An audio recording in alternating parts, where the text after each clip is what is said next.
এক গ্রামে এক কৃষক ছিল। তার অসাধারণ সুন্দরী এক যুবতী মেয়ে ছিল।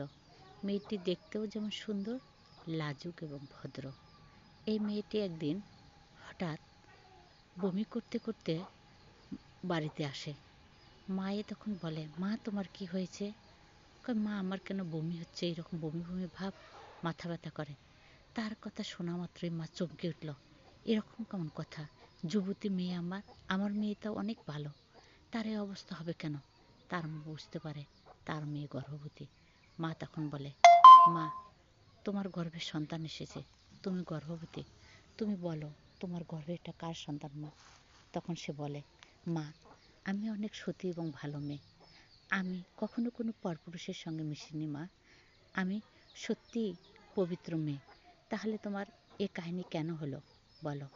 তখন সে বলে, জানো মা, আমি না প্রতি রাতে এক সুদর্শন যুবক আমার বিছানায় আসে। সে সারা রাত থেকে ভোরের দিকে চলে যায়। আমি শুধু এটাই জানি মা। তখন তার মা বলে, এ কথা তুমি আগে বলনি কেন?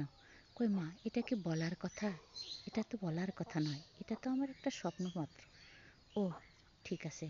মায়ের আর বলার কিছুই থাকে না। গর্ভের সন্তানটি আস্তে আস্তে 1, 2, 3 এরকম 10 মাস পরে একদিন তার গর্ভব্যথা ওঠে। গর্ভব্যথা উঠে তার একটি সন্তান হয়, মেয়ে সন্তান। তার মা মনে করে, এটাই তো আমার সুযোগ, এই কলঙ্কিত মেয়েকে এই কলঙ্কের অধ্যায় থেকে মুছে ফেলার জন্য। এই মেয়ের জন্য আমি আত্মীয় স্বজন, দেশ, পাড়া প্রতিবেশী কোথাও মুখ পারছি না।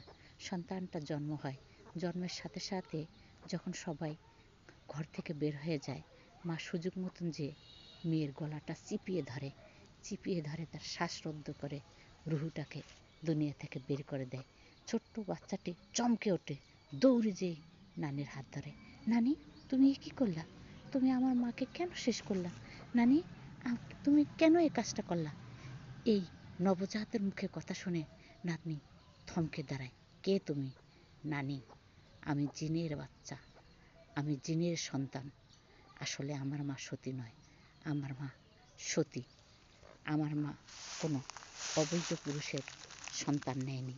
তুমি কেন এই কাজটি করলে? তখন বলল, আমি বুঝতে পারিনি, আমি একই ভুল করলাম। নানি, তুমি তো না বুঝেই অনেক বড় পাপ করলে। তবে জেনে রাখো নানি, আমার প্রতি তুমি কোনো অন্যায় করতে পারবে না। আমি যেভাবে তোমার ঘরে আছি, 18 বছর পর্যন্ত আমি এভাবেই তোমার ঘরে থাকবো। তারপর আমি আমার পিতার কাছে ফিরে যাব। আমি যতক্ষণ আমার 18 বছর হয়নি, ততক্ষণ তুমি আমাকে দেখে শুনে রাখবে। নানি বলে, ঠিক আছে নাতনি, এখন তো তোর মা গেল, আজ থেকে তুই আমার অবলম্বন। আচ্ছা। এভাবে দুধের বাচ্চাটি আস্তে আস্তে নানির কাছে বড় হয়। নানিও আদর যত্ন করে। মাঝে মাঝে দূরাকাশ থেকে জেনে এসে তাকে নানা রকম খাদ্য খাওয়ায়। সে রূপবতী হয়ে ওঠে, সে সুন্দরী হয়ে ওঠে। এভাবে তার 18 বছরের পদার্পণ হয়। একদিন তার ডাক আসে, মা তোমার সময় হয়েছে, তুমি আমার কাছে ফিরে এসো। সে বুঝতে পারে তার বাবা তাকে ডাকছে।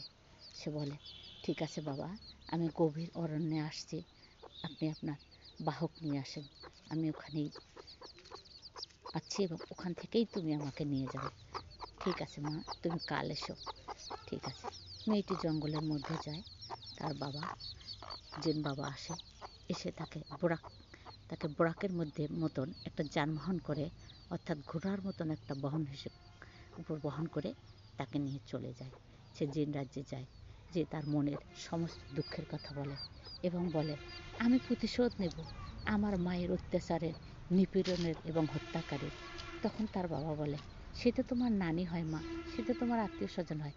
কয়, বাবা, প্রতিশোধের কাছে রক্তের বাঁধন মানে না, আমি এই অন্যায়ের প্রতিশোধ নেব। ঠিক আছে, আমি আবার গ্রামে যেতে চাই 7 দিনের জন্য।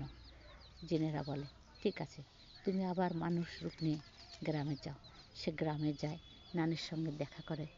ছলে পলে একদিন নানিকে রাতে শুয়ে সে নানির গলা টিপে ধরে, নানি, তুমি আমার মাকে শেষ করেছ, তুমি মা হয় তুমি জানো না আমার মা সতী ছিল, তুমি কেন এরকম একটা অন্যায় করলে, তাই আমি তোমাকে মেরে ফেললাম। নানি বলে, বাবু তুই এটা কাজ করিস না। না নানি, আমার মনে এই প্রতিশোধের আগুন জ্বলছে, তোমাকে না মেরে আর আমি আর পাবো না। তারপরে সে গ্রামে যে সমস্ত লোক তার মাকে কলঙ্কিত দিত, চলতে দিত না, ফিরতে দিত না, উঠতে দিত না, তাদের বাড়িতে নানা অত্যাচার করে এবং তাদেরকে অনেককে সে হত্যা করে। হত্যা করার পর সে গ্রামের উপর একটা বড় একটা বটগাছের উপর উঠে চিৎকার করে, এই গ্রামবাসী শোনো, তোমরা আমার মায়ের প্রতি অবিচার করেছ। আমার মা সতী ছিল, আমি একজন সতী নারীর সন্তান। তোমরা অনেক ভুল করেছ, আমি জিনের মেয়ে।